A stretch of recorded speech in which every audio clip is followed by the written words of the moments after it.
So maybe then, if people don't know what they actually want to do in terms of what field they want to work in, maybe it's best for them to find a skill that they're good at and then Yeah. explore the different industries. And then once they find the right industry, they can hone in on that industry and then diversify their skill set. Yeah. And your skill can be as broad as like my skill, I guess my skill was just creative and arts. So I did design, I did social media content, I did animation.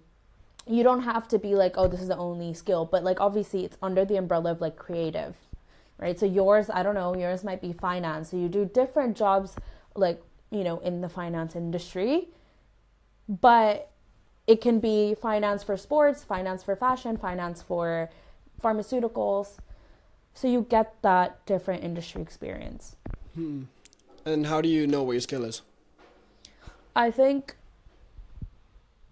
it's I don't think there's like, oh, I'm really good at this. It's where you spend the most hours and where you enjoy it, right? Like, I totally believe in Malcolm Gladwell's 10,000 hours. It's where you put your hours. I put my hours for the longest time in graphic design.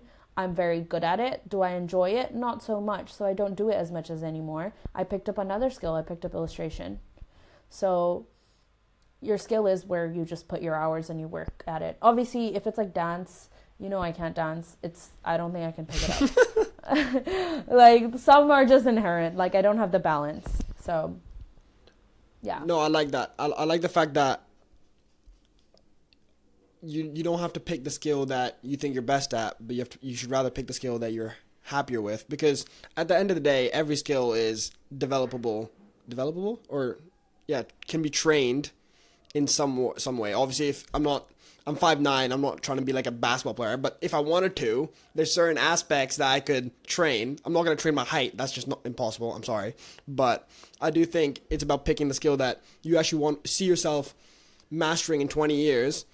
And maybe people actually tend to forget that the long term exists, because I think people give themselves a short term and saying that I'm so bad at that skill, even though I enjoy it, I don't care about it. But let's say you actually worked at that skill for 5 years, you could be in unbelievable places and doing what you love.